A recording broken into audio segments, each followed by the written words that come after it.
Hey guys, how's it going? My name's Christian, and welcome back to another RF Online video. So for today's video, we're back in the RF Philippines private server, and I'm gonna share to you some of the reasons why you should be playing in the Cora Alliance, and maybe some of the reasons why you shouldn't be playing in the Cora Alliance. So let's get started. First of all, I'll answer some common questions I always get.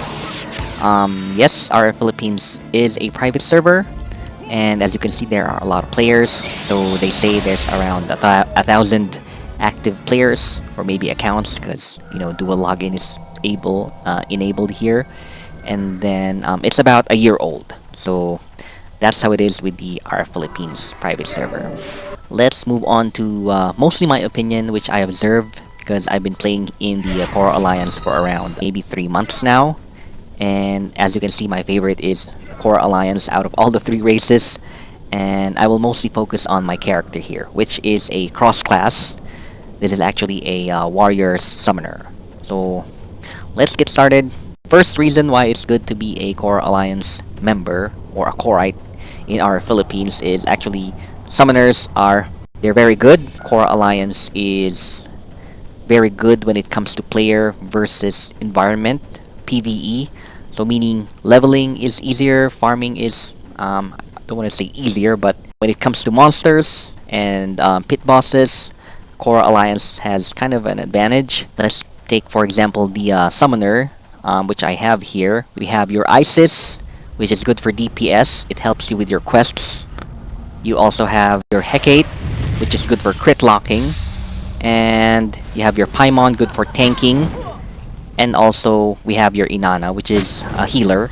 Not as good as the Bellato healer, but still good. Oops, so we got ambushed by 3 Bellato, but doesn't look like they can beat me, so let us go back outside of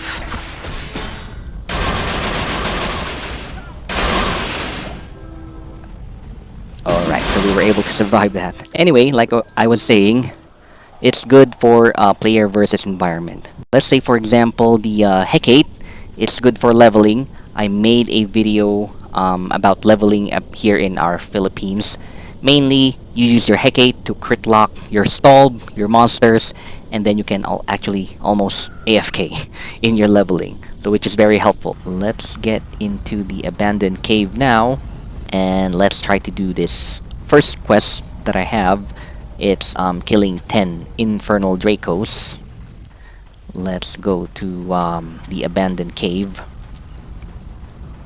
So let's try to grab ourselves a monster. Let's use Hecate. Let me switch to my I'm using a sharp staff, which is good for crit locking. And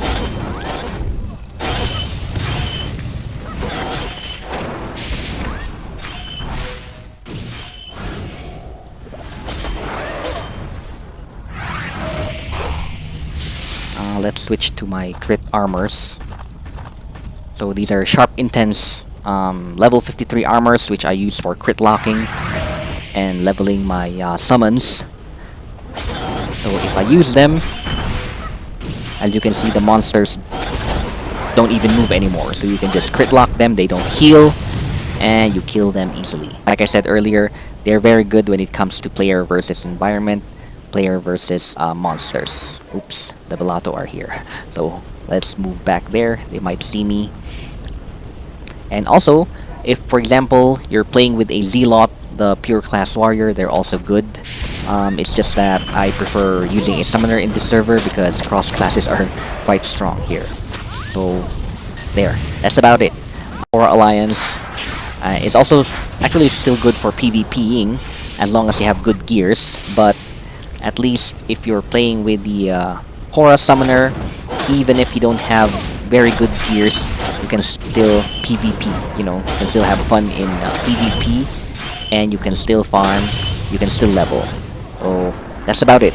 As compared to if you're playing with like a pure class warrior or a ranger, if you don't have any good good gears, you almost don't have any damage. So for summoners, all you need are your summons, and you're actually good to go. So in my case, I have level 55 Hecate and Isis.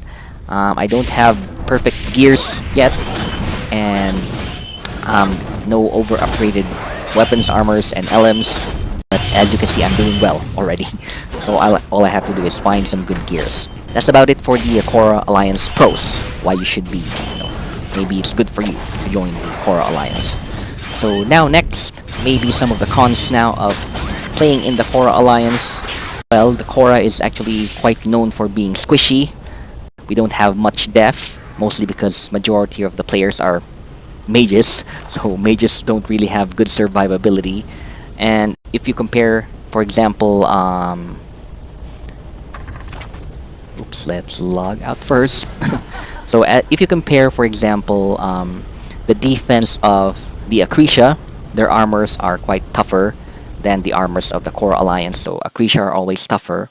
The Balato Union, they have the same defense compared to the Cora Alliance, but they have healers, and they have the Aegis Force buff, which increases their defense. And another con of the Cora Alliance is, since majority of the players are Aegis, the gears are expensive. For example, if you compare the gears of the Balato mages, the gears are much cheaper compared to the gears of the Cora mages. And also, another thing is, it's quite complicated to play with a mage. We have a lot of debuffs here. These are kind of hard to learn if you're a newbie. You kind of need some tutorial if you want to play with a Cora mage. So that's just about it if you're playing with the Cora Alliance. Well, we were able to survive that encounter with those Galato. I'll just continue questing here. So that's about it. Thank you so much for watching. Don't forget to drop a like. Comment down if you have any questions. I will try to answer them. And as always, subscribe for more RF online videos. Okay, with that said, my name's Xtian, and I'll see you again next time. Bye-bye.